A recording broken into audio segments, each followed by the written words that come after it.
নমস্কার, সমিত কথা আপনাদের সবাইকে স্বাগত জানাই। দেখুন, আমি contract worker of Durgapur steel প্ল্যান্টের জন্য একটি আরটিআই করছিলাম। সেখানে আউটসোর্সিং কমিশনে কত টাকা বেতন পান সেটা নিরিখে তো সেটা রিপ্লাই আমার কাছে চলে এসছে। সেটা এবার দেখুন, আমি তো মূলত আরটিআই যে ওয়েবসাইট আছে সেখানে তো রিপ্লাই পেয়েছি। তার সাথে সাথে আমার কাছে একটু দেখুন, এটা by post Durgapur steel plant আমাকে পাঠিয়েছে। এটা আপনি দেখতে পারেন, আমি আপনাকে জুম করে দেখিয়ে দিচ্ছি। দেখুন, এখানে লেখাই রয়েছে রাইট টু ইনফরমেশন অ্যাক্টের আওতায় আমি এটা পেয়েছি। স্টিল অথরিটি ইন্ডিয়া লিমিটেড, জায়গাটাকে দেখুন, দুর্গাপুর স্টিল প্ল্যান্ট। এবার চলুন আমি এটাকে আপনাকে পড়ে বলে দিই এটার মধ্যে কি লেখা রয়েছে। দেখুন, এইটা হচ্ছে সেই আরটিআই এর প্রতিলিপিটা। এটার মধ্যে সব বলা রয়েছে। আমাকে যখন আমি দেখে নিয়েছি দুর্গাপুর, যখন আমি আরটিআই করি তখন দুর্গাপুর থেকে যে রিপ্লাইটা দেওয়া হয় সেটা সবসময়ই আমাকে একটা হার্ড কপিতে পাঠানো হয়। এবার এটার মধ্যে দেখুন, টোটাল 3টে পেজ আছে। এই 3টে পেজের মধ্যে দেখুন, একটা পেজ এখানে কি লেখা দেখুন, reply query document provided as attachment সাথে পাঠানো হয়েছে। এবার এখানে এই দেখুন, কন্টেন্ট ওয়ার্কারদের যে মিনিমাম ওয়েজটা সেটা আমি চলুন আপনাকে দেখিয়ে দিই কি পাঠিয়েছি আমার দুর্গাপুর স্টিল প্ল্যান্ট থেকে। আপনি এখানে এই জায়গাটুকু দেখুন, এখান থেকে আপনি দেখতে পাচ্ছেন স্টিল অথরিটি ইন্ডিয়া লিমিটেড। এই দেখুন, আর্জেন্ট রাইট টু ইনফরমেশনের 2005 অনুযায়ী রাইট টু ইনফরমেশন অ্যাক্ট অনুযায়ী আমি এটা পেয়েছি। 30/4 2026 এটা রিলিজ করেছে। এই দেখুন, এখানে আমার নাম রয়েছে কালীপদ রক্ষিত, রামানসা পোস্ট অফিস, বালপুর, আসানসোল। এই জায়গাটা দেখুন, information sought under right to information 2005। Respected sir madam, आपके आरटीआई पत्र संख्या सेल R/R/E/26/00312 दिनांक 14/4/2026 के संदर्भ में आरटीआई अधिनियम 2005 के तहत जानकारी प्राप्त करने संबंधी आपका पत्र दिनांक 16/4/2026 को ऑनलाइन से प्राप्त हुआ था, जिसकी सूचना निम्न तौर पर दी जा रही है। एक बार जानकारी प्रदान की जा रही है, इन्फॉर्मेशन बीइंग प्रोवाइडेड। अपेक्षित जानकारी अनुलग्नक संलग्न 1-2 पृष्ठ है। अब यहाँ एखाने आपने देखते हैं, प्रथम अपील के मामले में पत्र की प्राप्ति की तिथि से 30 दिनों के भीतर निम्नलिखित अपील प्राधिकारी को किया जाना है। कार्यकारी निदेशक मानव संसाधन डीएसपी और प्रथम अपीलीय प्राधिकारी डीएसपी, प्रथम स्थल इस्पात भवन, दुर्गापुर स्टील प्लांट, दुर्गापुर, पश्चिम बंगाल 713203। বাদপুর স্টিল প্ল্যান্ট আর দুর্গাপুর স্টিল প্ল্যান্টের মধ্যে ফারাক মাত্র 40 কিলোমিটারের। তা সত্ত্বেও দুর্গাপুর স্টিল প্ল্যান্টে যে কন্ট্রাক্ট ওয়ার্কাররা রয়েছেন তাদেরকে পেমেন্ট বেশি দেওয়া হয়। সেই নিরিখে আমি একটি আরটিআই করেছিলাম যেখানে কত টাকা বেতন দেওয়া হয় আউটসোর্সিং কন্ট্রাক্ট ওয়ার্কারদের। এই দেখুন, এখানে যিনি আমাকে পাঠিয়েছেন এখানে বলেছে, এখানে রিপ্লাই দেখুন, রিপ্লাই কোয়েরি প্রোভাইডেড অ্যাটাচমেন্ট যে আমাকে পাঠানো হয়েছে, এটা সেই অধিনিয়ম অনুযায়ী। এবার যেটা আমাকে পাঠানো হয়েছে সেটা আমি আপনাকে দেখিয়ে দিচ্ছি। দেখুন, এই জায়গাটুকু আপনাকে বোঝার জন্য আমি বলে দিচ্ছি এখানে কি লেখা রয়েছে। এখানে লেখা রয়েছে wage code notice for contract workers. এটা হচ্ছে কন্ট্রাক্ট ওয়ার্কারদের জন্য, পার্মানেন্ট ওয়ার্কারদের জন্য নয়। এখানে দেখুন কি লিখেছে, under the contract labour regulation and abolition act, RNA মানে হচ্ছে রেগুলেশন এবং abolition act 1970 1970 and rule 81(1) of the contract labour regulation abolition central rules. এইটা হচ্ছে ইম্পর্টেন্ট জায়গা। এখানে কথাতে বলা হচ্ছে সেন্ট্রাল রুলস মানে কেন্দ্রীয় সরকারের যে নিয়ম আছে সেই নিয়ম অনুযায়ী based on the increase of average ACPI, average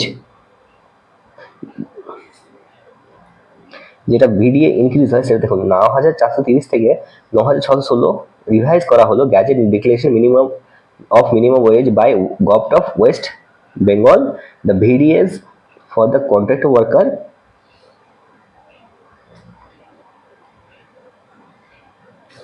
এখানে আপনি দেখতে পাচ্ছেন, workers working in the different areas in Durgapur Steel Plant have been increased, and subsequently minimum rate of wages of contract workers in DSP, skilled and unskilled, with effect from 1/1/2026 as follows। এখানে আমি একটা একদমই বুঝতে পারছি না, এখানে যদি central রুলের কথা বলা হচ্ছে তো আবার এখানে কেন গভর্নমেন্ট অফ মিনিমাম ডিক্লারেশন। দেখুন, আপনার যেটা ডিএটা রিভাইজ করা হয়েছে সেইটা রিভাইজ করা হচ্ছে declaration of minimum wage of by government of West Bengal. Government of West বেঙ্গলের যে মিনিমাম ওয়েজের নোটিফিকেশন আছে, সেই নোটিফিকেশন অনুযায়ী আপনার এখানে রিভাইজের কথা বলা হয়েছে। আমি এটা মোটেও আমার মাথায় ঢুকলো না এটা কিরকম রুল, একদিকে সেন্ট্রালের কথা বলা হচ্ছে, একদিকে স্টেটের কথা বলা হচ্ছে। এরকম তো হওয়া উচিত নয়। হয় এপ্রিল মাসে রিভাইজ হোক কিংবা অক্টোবর মাসে রিভাইজ হোক, সেন্ট্রাল গভর্নমেন্ট যে রুল আছে সেটা অনুযায়ী। তারপর এখানে কি বলা আছে চলুন সেটাও দেখে নেওয়া যাক। Subsequently minimum rate of wages of contract workers in DSP skilled skilled and unskilled with effect from 1 তারিখ 1 মাস 2026 অ্যাজ ফলোস। এখানে স্কিল্ড আর আনস্কিল্ডের কথা বলা হয়েছে। এখানে না সেমি স্কিলের কথা বলা হয়েছে না হাই স্কিলের কথা বলা হয়েছে। তো এটার মধ্যে কোনো গ্যারাকল রয়েছে সেটা না আমরা জানি না এটা এখানে কি রয়েছে।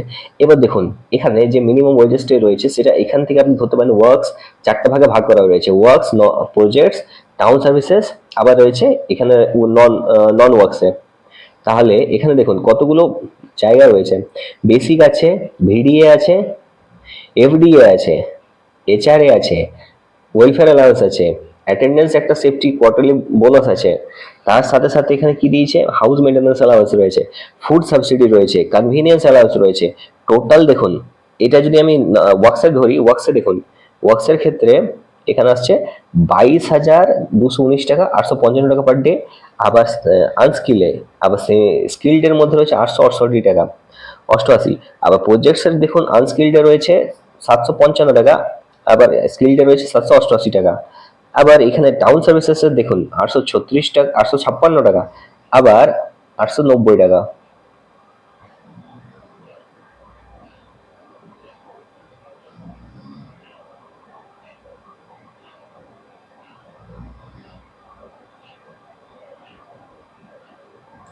আবার নিচে দেখুন নন ওয়ার্কসের ক্ষেত্রে রয়েছে 543 টাকা, আবার 559 টাকা। লাস্ট টাইম আমি দেখেছিলাম 559টা 557 ছিল। এখানে 2 টাকা যে ডিএটা যে ওয়েস্ট বেঙ্গল গভর্নমেন্ট অনুযায়ী বেড়েছে সেটা এখানে মেনশন করা হয়েছে। এবার এখানে এই জায়গায় যে লেখাটা রয়েছে দেখুন, all areas other than works, projects and town service electrical are treated as non works area. দেখুন প্রথম 3টে কাজ ছাড়া বাকি সব জায়গাগুলোকে নন ওয়ার্কস হিসেবে ধরা হবে। আবার দেখুন এখানে বলেছে daily wages include wage for weekly days of rest. Daily ওয়েজগুলো উইকলি যে ডেজ রেস্টের ডে আছে সেটা অনুযায়ী ধরা হয়েছে, ইনক্লুড সেটাও ধরা হয়েছে। Payment of bonus at applicable rate and leave wages for earn leave will not be able will be paid in addition to the above rate. আচ্ছা, payment of bonus at applicable rate and leave wages for earned leave not availed will be paid in addition to the above rate. আচ্ছা, উপরে যে রেটটা আছে সেটার সাথে আপনার যে ইএল আর বোনাস আছে সেটা কিন্তু অ্যাড নয়, সেটা আলাদা করে ধরা হবে। Any other allowances which are being paid in any area shall be to be continue to be paid. আচ্ছা, আর কিছু থাকলেও সেটা পেড করা হবে। Attendance bonus, safety allowance, house maintenance allowance will be paid on quarterly basis. 3 মাস অন্তর যেটা দেওয়া হয় সেটা আপনি পেয়ে যাবেন। All payments required to be made with digital মোডে পেমেন্ট করতে বলা হয়েছে। আবার এখানে বলা হয়েছে ওভার টাইম করলে তাকে ডাবল রেটে ওয়েজ দিতে হবে, সেই যত ঘন্টা কাজ করবে। এবার এ বি সি 3টে শিফট আছে, তার সাথে সাথে জি শিফট রয়েছে। প্রত্যেক মাসে মান্থলি যে স্যালারি আছে সেটাকে আপনাকে 7 তারিখের ভিতরে ক্লিয়ার করে দিতে হবে। এবার এখানে এই জায়গাটুকু একটু লক্ষ্য করবেন, আমাদের এখানে দুর্গাপুর যে মিনিমাম ওয়েজেসটা চলে সেটা চলছে দুর্গাপুর। দেখুন এখানে সেন্ট্রাল রুল, সেন্ট্রাল সেন্ট্রাল সব বলেছে। আবার আসানসোলে কিন্তু শ্রমিক ভবন আছে, দুর্গাপুর তার শ্রমিক ভবন নেই। আবার নিচটা দেখুন, this issues approval of the competent authority is and applicable with immediate effect. এখানে নাম দেওয়া রয়েছে এইচআর এডুকেশন সিএলসি, আর এটাকে সবার মধ্যে শেয়ার করার কথা বলা হয়েছে। দুর্গাপুর স্টিল প্ল্যান্ট কি করছে আমি মোটেও জানি না, বাট ইসকো স্টিল প্ল্যান্টে যেটা আমাদের বার্নপুরের মধ্যে অবস্থিত রয়েছে সেখানে যে ন্যূনতম মজুরি রয়েছে আউটসোর্সিং কন্ট্রাক্টর ওয়ার্কারদের জন্য সেটা কিন্তু খুবই কম। আবার আমি এটাও নাকি মানে শোনা যাচ্ছে ভিতরে, মানে প্ল্যান্টের ভিতরে বা প্ল্যান্টের বাইরে অনেক জায়গাতে অনেক রকম রুল চলে। তার মধ্যে যে নর্মাল যে রুলটা আছে সে unskill, semi skill, skill, highly skill এগুলো সবই দেওয়া হয়।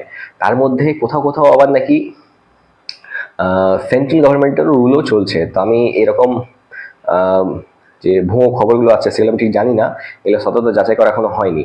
যদি এই ভিডিওটা আপনার ইনফরমেটিভ লাগে থাকে অবশ্যই চ্যানেলটি সাবস্ক্রাইব করুন, পাশে যে নোটিফিকেশন বেলটা আছে ওটাকে অল ক্লিক করে দিন। আমি এরকমই অনেক ইনফরমেটিভ ভিডিও আগামী দিনে নিয়ে আসবো।